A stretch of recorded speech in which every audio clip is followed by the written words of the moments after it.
तो आप देखो ये एक्सरसाइज एनसीईआरटी का कौन सा एक्सरसाइज है 8.4 का पहला क्वेश्चन। इस एक्सरसाइज का क्वेश्चन बहुत सारे लोगों को दिमाग में बहुत ज़्यादा हैक्टिक लगा हुआ है।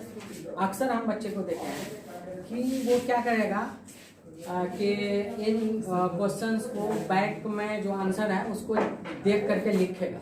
और हम तो इतना देखे हैं कि कई बच्चा रटते हुए हम पा लिए अगर ये क्या होगा।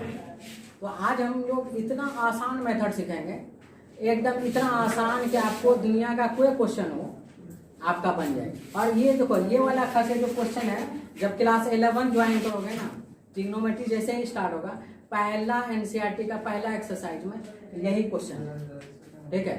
तो वहाँ भी आपको काम आएगा अगर यहाँ से आप सीखे हुए हो। अब सुनो, इसका कुछ नहीं, यहाँ पे क्या करा, त्रिकोण लिख दिया, अनुपात, अनुपातों साइन ए सेक ए और टेन ए को किसमें बदलना है, कॉट ए के पदों में व्यक्त करें। यानी साइन को जो लिखना है, साइन का फॉर्मूला हमको लिखना है, लेकिन उसका राइट साइड में होना क्या चाहिए, कॉट होना चाहिए। उसी तरीके सेक अगर हम लेफ्ट में लिखें तो राइट साइड में क्या होना चाहिए, सिर्फ कॉट होना चाहिए। भले वो कॉट 1+ के फॉर्म में हो, या कॉट स्क्वायर के फॉर्म में हो, या कॉट रूट के फॉर्म में, किसी भी फॉर्म में, लेकिन सिर्फ हमको आइडेंटिटीज के अलावा सिर्फ कॉट नजर आना चाहिए। और दूसरा ट्रिग्नोमेट्रिक फंक्शन, दूसरा ट्रिग्नोमेट्रिक अनुपात कोई नहीं रखना चाहिए। अब अगर हमको यहाँ पे क्या कहा, 10 है तो राइट साइड में कॉट ही रखना चाहिए। तो हम एक तरीका तो ये भी कर सकते हैं, हम याद करें 10 बराबर 1/cot, हाँ लिख लिए। लेकिन अब सेक को हमको कैसे लिखेंगे भाई, हमारा बहुत टेंशन है। यानी हमको फिर आइडेंटिटीज यूज करना होगा, आइडेंटिटीज में खोज मीन करके लाना होगा, बहुत माथा पीछी है, ठीक है। जो अक्सर बुक में वही मेथड्स लिखा हुआ रहता है, जो गाइड वाइड तुम लोग देखते हो, ठीक है। लेकिन हम लोग क्या करेंगे, बहुत आसान काम कर रहे हैं। देखो, तो करना कुछ नहीं है, करना यही है कि सबसे पहले क्वेश्चन में देखो कि बदलना किस में है, कॉट में। तो कॉट को हम मान लेंगे कुछ, तो हमने क्या किया, कॉट ए को हम मान लिए एक्स, मान लिए। ये एक्स से गिरेगा, तुम कुछ भी मान सकते हो, हम ये नहीं करें एक्स से ही मानो, वाई भी मानो, जेड भी मानो, जो भी कोई एक चीज मान लो। अब यहाँ हमको पता है जैसा कि कोई भी चीज अगर भिन्न में बदला जाए तो ये नीचे क्या होता है, हर 1 होता है, ऑटोमेटिक है। तो अगर कॉट ए की बात करेंगे तो कॉट ए बराबर होता क्या है, P/P होता है। और हम एक तो बात हो गया कि अगर B लिखें तो हमको क्या लिखना होगा, एक्स लिखना होगा। लेकिन अकल लगाओ कि जब भी दुनिया में हम कुछ भी करेंगे तो के रख करके करेंगे, उसका हम तरीके वजह बता भी दिए पहला चैप्टर में। तो हम क्या करेंगे, इसको क्या लिखे, B बराबर क्या हो जाएगा, एक्स के, और P बराबर क्या हो जाएगा, 1K। बात खत्म हो गई। तो यहाँ पे B क्या निकल गया, यहाँ पे K हम एक कांस्टेंट मान लेते हैं। क्यों कि बहुत सारे टीचर डायरेक्ट B बराबर x, P बराबर 1, ये गलत लिखना एकदम सरासर गलत है। और हम आपको बताए भी थे वजह क्या है, ठीक है। आप वीडियो, पहला वाला वीडियो जो थ्योरी बताए हैं वहाँ पे जा करके आप पता कीजिए कि क्यों वजह। अभी इतना ही ध्यान रखना है कि B बराबर जब भी लिखना होगा तो ये इसको K से मल्टीप्लाई कर देंगे, और B जब को लिखना है तो हम किसी कांस्टेंट से मल्टीप्लाई करेंगे। K की जगह कोई भी कांस्टेंट हो सकता है, एकदम आसान, आराम से सुनो। अब बात रहा B है, P है, तो H भी पता हो सकता है कि नहीं हो सकता है। तो H पता करने के लिए हमारे पास एक ही रास्ता है, एक ही बंदा हमको बहुत बड़ा चीज दे दिया। ये पाइथागोरस साहब ने कहा, ले भाई तुम मेरा इस्तेमाल तो करोगे ही, तुम जाओगे कहाँ, है कि नहीं। ये ऐसा शख्स है, मतलब मेरा नाम लिए तुम जो है जिंदगी तुम्हारा चलेगा ही नहीं। और वो मर चुका है कब बे, तो हो सकता है कि शायद 100 साल पहले मर गए होंगे, लेकिन अभी तक उसका नाम ले रहा होगा। सोचो कितना खांसी हो रहा है उनका। तो आप बताओ कि अगर हम, पाइथागोरस क्या कहता है कि कर्ण का स्क्वायर बराबर लंब स्क्वायर प्लस आधार स्क्वायर, यानी P square plus B square. बात खत्म, एकदम सिस्टमेटिक समझो। अब H स्क्वायर रहने दो, P के बदले हम क्या लिख सकते हैं बाबू, 1K लिख सकते हैं, 1K लिख दिए। और B के बदले हम क्या लिख सकते हैं, XK लिख सकते हैं, तो XK लिख दिए, काम खत्म। कोई बहुत खतरनाक चीज तो अभी तक नहीं बताया। H स्क्वायर बराबर 1K स्क्वायर का मतलब क्या हो गया, K स्क्वायर ही हुआ, और X स्क्वायर K स्क्वायर हो गया, X K का होल स्क्वायर करोगे तो दोनों का स्क्वायर हो जाएगा। अब बात करा एच स्क्वायर रहने दो, यहाँ दोनों में कोई चीज कॉमन आ रहा है। क्या कॉमन आ रहा है? के स्क्वायर कॉमन आ रहा है। तो के स्क्वायर कॉमन आया, यहाँ छुपा क्या है? 1 है, तो यहाँ 1 रखिए, यहाँ प्लस तो प्लस, और यहाँ क्या बचा? के स्क्वायर बाहर जा चुका है, तो ये क्या हो गया? X square. हमने क्या कहा? हमेशा हम अपना मैथमेटिक्स कम से कम एक बार रिवर्स करते हैं, तो हम एक बार रिवर्स करें। एच स्क्वायर के स्क्वायर गुना 1 के स्क्वायर गुना एक्स स्क्वायर, तो एक्स स्क्वायर के स्क्वायर आ रहा है। इसका मतलब है हम सही डायरेक्शन में जा रहे हैं, कहीं कैलकुलेशन में मिस्टेक नहीं है। अब बात रहा कि सर h के बदले ये स्क्वायर को हटाएंगे तो इसमें क्या आता है? रूट आता है, तो रूट हम चढ़ा दिए, क्या हुआ? के स्क्वायर 1 प्लस एक्स स्क्वायर। अब जब भी रूट चढ़ाएंगे, हमारा एक तरीका है प्लस माइनस सिंबल के साथ। अगर प्लस माइनस सिंबल नहीं लेते हो, वो भी बहुत बड़ा गलती कर रहे हो। अब सुनो, अब क्या हुआ? तो h बराबर क्या हो गया? प्लस माइनस लिख दिए, काम खत्म। अब देखो के स्क्वायर का रूट क्या होगा भाई? के होगा, ठीक है। बाहर क्या चला गया? के बाहर चला गया, और बच गया यहाँ पे क्या? 1 प्लस एक्स स्क्वायर पे रूट है। एक बात तुम लोग को हम लोग समझा दें, अक्सर बच्चा क्या करता है कि यहाँ से भी रूट हटा देगा, यहाँ से भी रूट हटा देगा, और आंसर लिख देगा के 1 प्लस एक्स।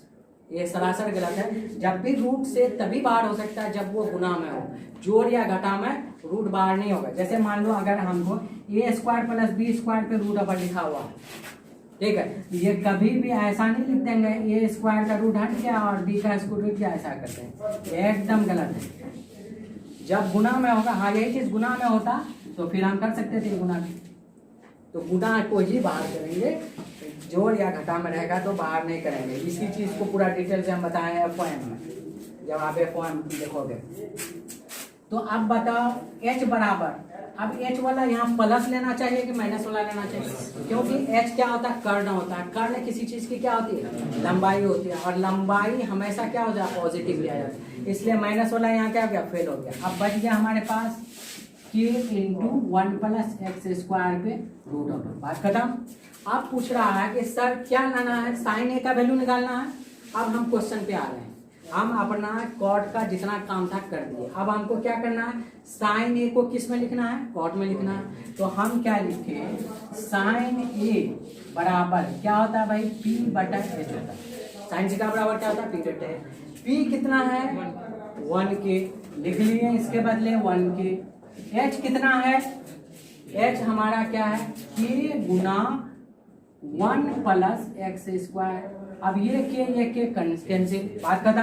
अब हमारे पास बच गया क्या? 1 बाय, और बच गया क्या? 1 प्लस एक्स स्क्वायर। क्या और कुछ बचा? और आगे अगर हम बढ़ाएं तो 1 प्लस, अच्छा एक्स किसको माने थे? किसको माने थे? कॉट को। अब एक्स के बदले क्या लिख दिए? कॉट, और स्क्वायर है तो क्या होगा? कॉट स्क्वायर है। अब इस पे रूट है तो रूट है। देखो साइन ए किसके फॉर्म में आ गया? 1 by 1 plus cot square x के फॉर्म में आ गया। यानी अब हम डायरेक्टली लिख सकते हैं साइन ए बराबर 1 by 1 plus cot square x पे रूट ओवर, ऐसा लिख सकते हैं कि नहीं लिख सकते हैं? ठीक है, रटने की कोई जरूरत पड़ा? ठीक है, डायरेक्ट कैलकुलेशन। अब क्या बात कहा? सेक ए को लिख दो भाई, तो सेक वही को क्या कॉस को पूछता है, कॉस को नहीं लिख सकते, जो है उसका फॉर्मूला लिखो। सेक ए बराबर क्या होता है? सेक ए बराबर क्या होता है? ठीक है, सेक ए बराबर एच बटन बी होता है। एच कितना है जी? एच कितना है? के इंटू 1 प्लस एक्स स्क्वायर पे रूट ओवर। अब बी कितना है? एक्स के कैंसिल। अब बच गया क्या? 1 प्लस एक्स स्क्वायर पे रूट ओवर बाय क्या हो जाएगा? एक्स। यही बचा ना जी, और कुछ बचा? ठीक है। अब एक बात बताओ, तो अगर इसको हम लिखना चाहें एक्स के बदले क्या लिख सकते हैं? किसके बदले एक्स लिखे थे? कॉट के। तो क्या हम इसको कॉट स्क्वायर एक्स पे रूट ओवर, नीचे एक्स के बदले क्या लिख सकते हैं? Cot x. तो हो गया। अब देखो सेक ए, इसलिए फाइनली हम लिख सकते हैं सेक ए बराबर 1 प्लस कॉट स्क्वायर एक्स पे root over by cot x. आ गया? आया कि नहीं आया? तो सब कॉट में है, कॉट के अलावा कोई चीज है? कॉट के अलावा कोई चीज नजर आ रहा है? सेक को हम कॉट लिए, क्या 10 या और भी कोई भी ट्रिग्नोमेट्रिक रेशियो को हम लिख सकते हैं कि नहीं लिख सकते? ठीक है, चलो पास करो। सर वहाँ पे कॉट ये होगा ना, कॉट एक्स। तो पिछला क्वेश्चन में कुछ मिस्टेक हो गया। क्या मिस्टेक हुआ? कुछ नहीं। यहाँ पे है तो इसको हमको क्या लिखना है? ए के फॉर्म में लिखना है ना, तो ए के फॉर्म में यहाँ लिख लिए ए।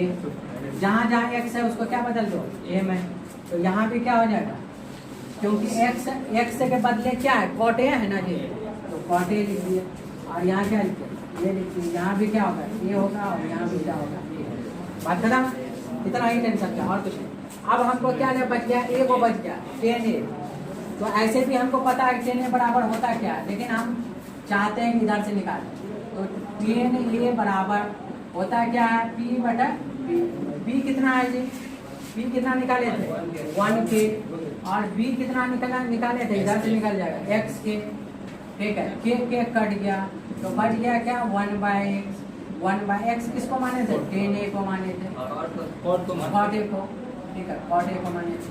तो इसीलिए हम क्या लिखेंगे? 10a बराबर 1/cot a। और ऐसे भी तो हमको पता था 10 और कॉट का मल्टीप्लाई क्या होता है? तो कोई बड़ा बात था ये? कोई बड़ा बात है? कोई खतरनाक चीज़ है? और इस क्वेश्चन को इतना ना हेक्टिक लोग बना के रखा है, मेरा समझ में नहीं पड़ रहा है कि क्यों हेक्टिक बना के रखा है। अब देखो इसको क्या करना है, इस क्वेश्चन को आप लोग 3 से 4 बार 5 बार बनाइए। और खास के जो बच्चा यूट्यूब में है तो यूट्यूब को बार बार रिपीट करके देखिए। इस क्वेश्चन को समझना बहुत जरूरी है। इस क्वेश्चन को समझ में आ गया, क्वेश्चन नंबर 2 ऑटोमेटिक बन गया। क्लियर है? 6